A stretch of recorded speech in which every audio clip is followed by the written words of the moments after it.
Let's talk about a threat that's unfolding in two timelines at the exact same time. On one hand, you've got the AI governance chaos that's happening right now, and on the other, you have a cryptographic time bomb that's set to explode in the very near future. The thing is, the fuse on that bomb, it's already lit. And this sentence right here, this is the key to the whole thing. See, the most dangerous data breaches aren't the loud, flashy attacks you hear about. They're silent. They're happening as we speak, and we're not going to feel the real consequences for years. So, how is that possible? Well, it all comes down to a really simple and pretty chilling strategy. It's called HNDL, Harvest Now, Decrypt Later, and the concept is brutally simple. Adversaries don't actually need to break your encryption today. They just need to copy it. Think about it. They're stealing your locked digital vaults, stacking them up in a warehouse, and just waiting. Waiting for the one master key that can open every single lock at once, a quantum computer. So, what makes HNDL so dangerous is that it's not a hack in the traditional sense. It's a silent, totally invisible breach that leaves absolutely no trace. I want you to just picture this for a second. It's the year 2030.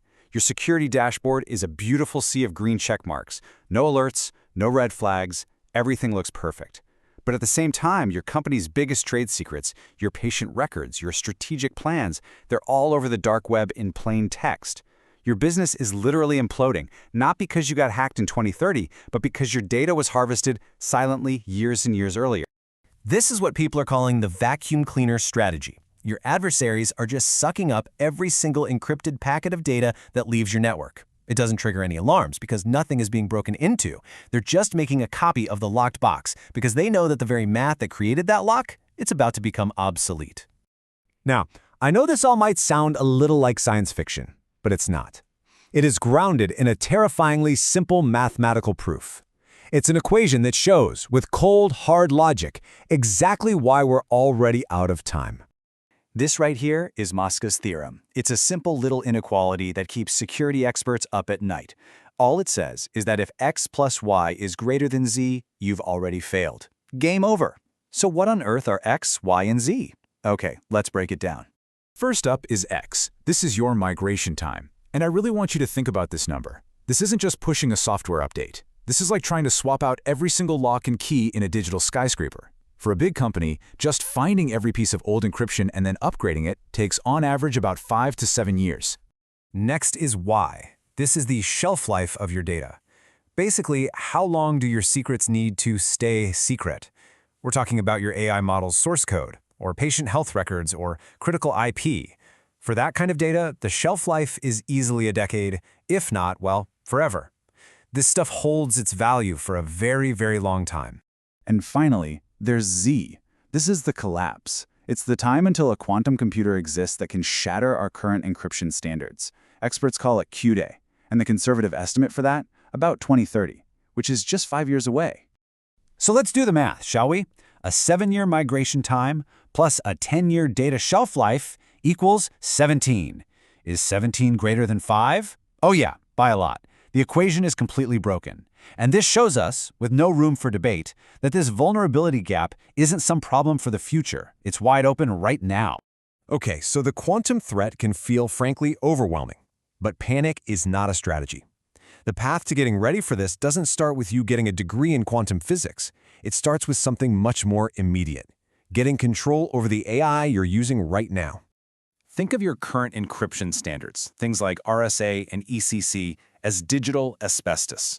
Back in the 70s, asbestos was the gold standard for fireproofing, right? It was everywhere. We had no idea it was this toxic, slow-motion disaster that was embedded in our walls.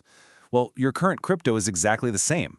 It protects you perfectly from today's threats, but it's completely toxic against a quantum future. And right now, your teams are using AI agents that are generating and processing data at an incredible rate, and they are wrapping all of it in this digital asbestos. You can't even begin to plan for a quantum migration if you don't have a handle on what your AI systems are even doing today. So governance, that becomes your first and, honestly, your most critical line of defense.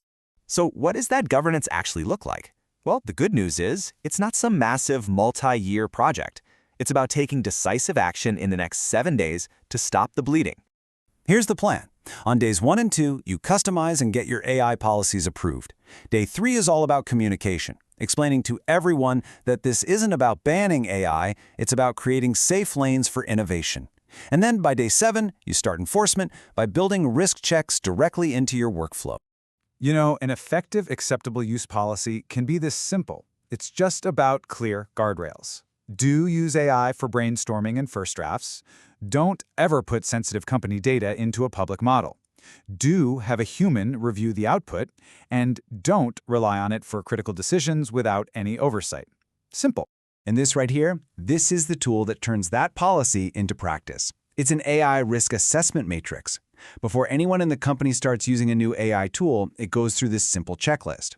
You score the risk, you identify how to handle it, and, this is the critical part, look at that last column. It forces you to confront the HNDL risk.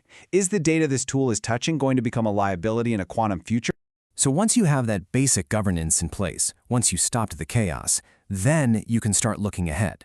Then you can start preparing for the quantum threat in a structured, strategic way. And this brings us right back to this timeline. We are in the harvest phase right now. What comes next is the acceleration, as regulations start to kick in. But it all leads to the decryption, which is systemic failure if we don't act. The governance work you start today, that's how you pull your organization out of this spiral. Your long-term strategy builds on this foundation with a 3-part defense. First, for your own data, you use that risk assessment we just saw to protect your most valuable assets. Second, for your supply chain, you conduct what we call a vendor inquisition. You demand to know what kind of encryption your partners are using. And third, for your AI agents, you start implementing real-time audits to make sure they're not creating new hidden problems. So you have to remember, getting a handle on your AI today isn't some boring compliance exercise. It's not about ticking boxes for the legal team. It is fundamental training. It's the muscle memory your organization absolutely must build to survive the battle that's coming. We'll end with this thought. The harvest is happening now. The clock is ticking. So the only real question left is, when your data is finally decrypted in 2030, what story is it going to tell about you?